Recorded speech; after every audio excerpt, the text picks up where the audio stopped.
Y'all, it's finally over. Almost. What, you may ask?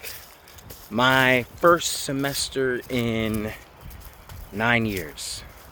Last time I took a class was, I believe I took, was it physics? I know I took organic chemistry too. I might have taken physics and maybe Spanish. I don't know if Spanish was in there or not. Either way, it's been a long time since I've been in school, and finally I decided to take the plunge to do it, with a focus and concentration on getting a master's in anthropology. I think that's the lane where I feel like I need to be. And with it, the end of this semester, I just finished my final for the intro to cultural anthropology, which I think I did really solid on. Now, I didn't get 100. I probably scored somewhere between like a 92 and a 93.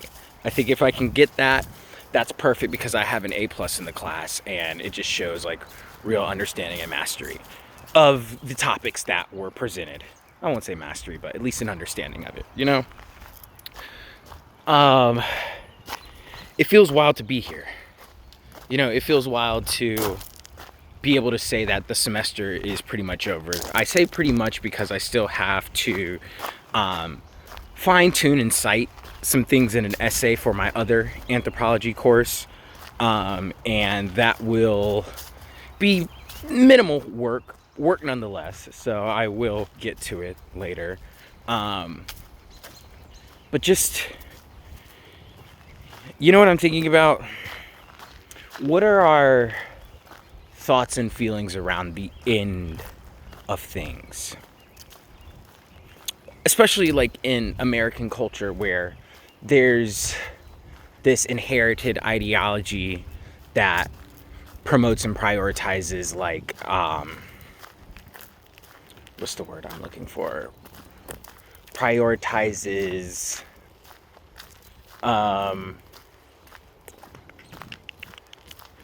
let's see, it would prioritize individualism, in that sense. So when we think about individualism and progress, specifically progress, that's what I was looking for.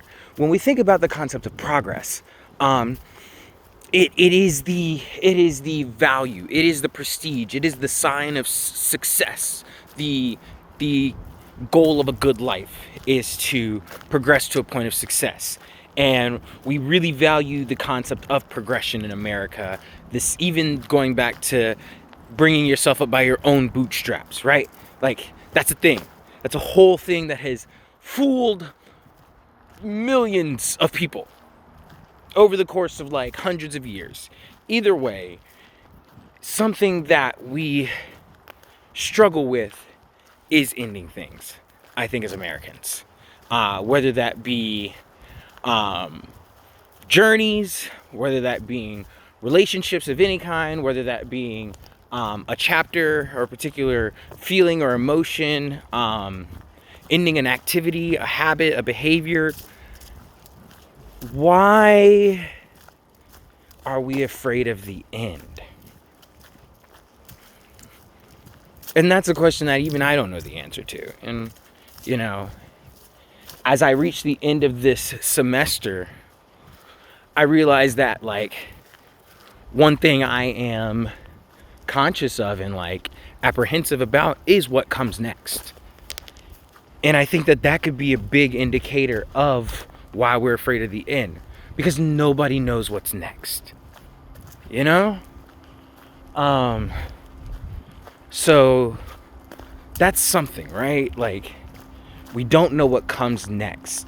And there's something about our brains, and this could be applicable to not just, you know, humans in American culture, but maybe like different areas around the globe. Who knows? But I know that also people probably have their own unique beliefs about what comes after. And like in America, I mean, but it's always been a question, even before America was founded, like always wanting to know what comes after. It could be interesting to see what comes after. And I think that that could be something really unique to explore, especially as I'm working on my next manuscript. I'm been writing this fantasy series for 5 years, on and off, of course, but I wanted something that would be able to explore different civilizations and cultures coming into contact, and from all different points of view. There's something about that, being able to explore like how people raised in different portions and corners of the world will engage and interact with each other when they look different but similar, when they sound different but similar, when they use different but similar things, they eat the same way. Like there's still all these, natural similarities despite maybe we alter the expressions of them. So it would be something to consider when I think about like, what do the cultures think about the end? And it's big because I had to, it's definitely like a personalized entry here. Something I had to do this past week was write the first death of my character, of a character in this story, and to then also document and create the subsequent reactions from the other characters who are now left there. And what does that look like, and how does that, become a central point in this narrative? Because this is a really defining moment. And I wrote the first draft of this maybe back. I started it in 2020 and probably finished it in late 2021, 2 maybe, with some breaks in between. And I had initially not really spent much time with the death itself. I think that like I was so focused on getting this full story out, because this is only like this much of this much. So I was like, I had to get all of this on a map. And now that I got the map, I'm circling back and going into the details of like, okay, what really happened here. So instead of it being a couple of paragraphs about like, oh, this character passed away and here's what's happening next, I'm now like being able to dive into that and really explore what the end is. What does it mean when you lose kin? What does it mean if you lose access to information or secrets or something that you wanted held to yourself? Or you wanted to know the truth about something. That's what I had. One of the angles that was being explored was like, the caretaker had been this character's friend for a long time, and there had always been this major secret that he never wanted to talk about, and he said that he would eventually talk about it one day, and like it doesn't happen. So there's like, what are the feelings surrounding that? Because that's heavy. Especially like if you feel a certain kind of resentment towards that person, and then you have on the other side, from like a child's point of view, losing their guardian, it's a pretty heavy thing for them as well, because especially if this is like the first that they're losing, like it may not be something that you will remember completely, but it'll be a very defining moment. And that's kind of like, that's one aspect of death in the end. And I find it very unique that I can use a story to explore my thoughts and feelings around this death. Because, oh man, I'm gonna just ramble and rant about the story for a little bit, because it's writing season. That's really what's about to happen, y'all. Like, I'm about to get the get the look going. I'm gonna be taking this walk in the morning, sipping on some tea. Oh, and avoiding squirrels. Nice to see you too. So yeah, in this story, like, why I'm thinking about the end being such a central focus is like, I wanted to have a character who was basically like Yuna from Final Fantasy X. Was a prophetic individual who understood their destiny and purpose and their role and committed to it, and their work revolved around preparing things for the end.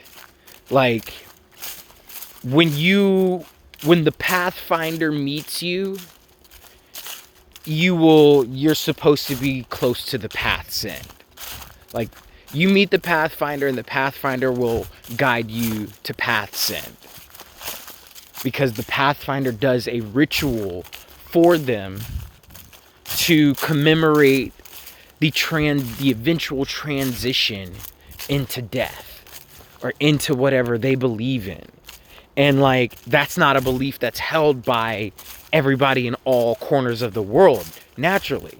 So it's going to be interesting to explore how this, you could call it a religion, yeah, how this religion built around symbolizing, honoring, and preparing beings for transition into the next or down path's end.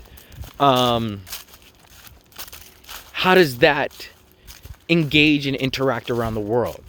There's part of the story where like that behavior, that practice, that ritual is considered sacred and one of the highest honors that somebody can achieve before they transition. It's not done for everybody, but for the people that it is done for, it's like, wow, that's big. So in that sense, like, there's also has to be a contrast. And that contrast instead is what happens when something like that is considered like heretical and reviled, or it's put off as like a parlor trick or a charade or made fun of. Like, what if there are parodies of it that exist around the places too? So it's interesting to be able to use the medium of storytelling to explore different aspects of culture and civilization and human society that play integral roles. Because while that's going on, there's also there's like two mysterious looking people walking in the woods, and one of them is me. Hold on, I'm gonna pause it. So the mysterious stranger had a Kiba, I believe is the name of the dog. Anoa Akita. Real cute, I think. Don't quote me on it. Apologies. So again, using the medium of storytelling to explore different aspects of culture, because we have that. And then I wanted to also think about like, what are the different economic worlds that may exist, if economy even exists at all. Like, but there has to be some form of exchange in some capacity. It doesn't have to always be material, but there has to be some form of like exchange if beings work together. So what does that look like based on each of the countries, again, as well? Or continents, because we're not even in like, even within continents, there will also be their own variations, because book 2 deals with like, you know, cultures based on proximity instead of, you know, having oceans apart from them. So how do dynamics where you actually share land with each other kind of like look like in the end? So with that, it's like another way of exploring different things. And of course there has to be some sort of like military involvement, because they just like, if you're trying to, you know, move in a way or protect yourself, there's that, but it doesn't always have to be you know, what we consider military, like brutes and guns. Like, There could be like an intelligent squadron. There might be some who do just specialize in like good old-fashioned hand-to-hand, I'll beat your ass combat.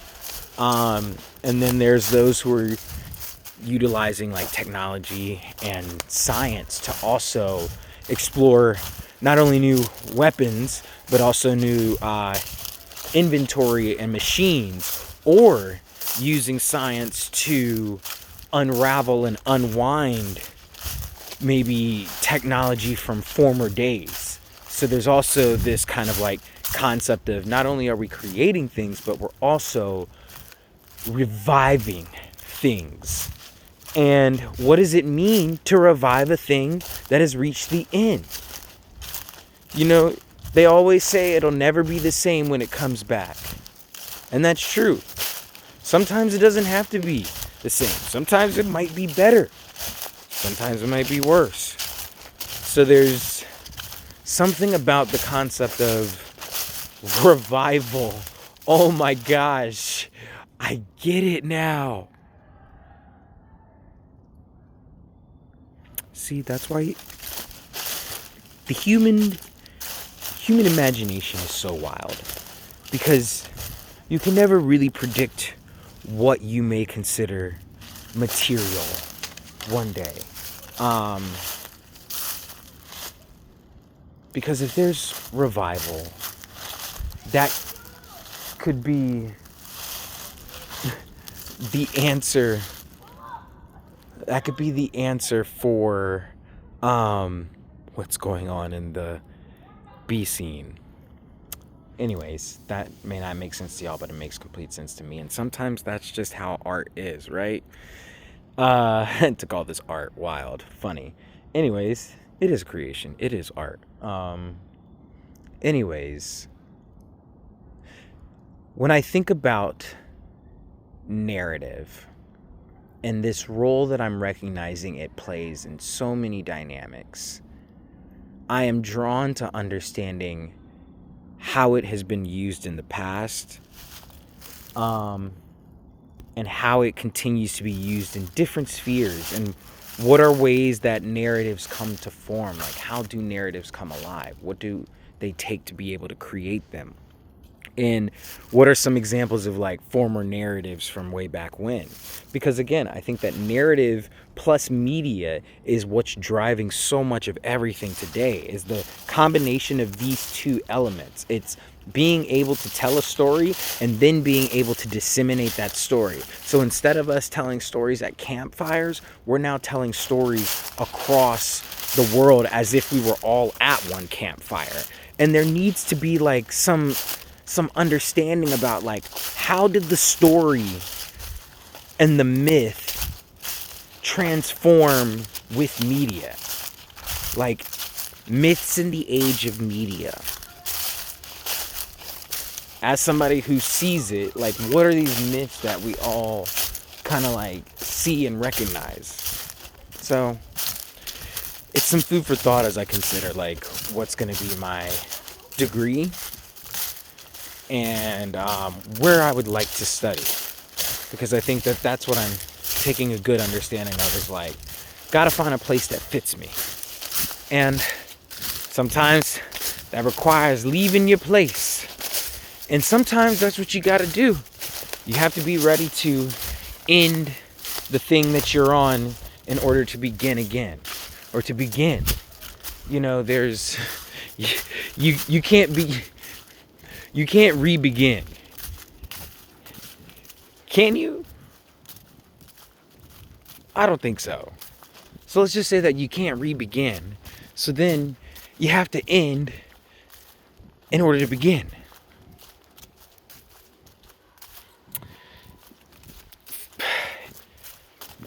And that's why we need to learn how to face it squarely, if we can. And squarely might be differently interpreted, but to be able to at least look at the end and say, I see you, and yeah, I'm scared, but you're coming either way, so I might as well get ready. That's the word.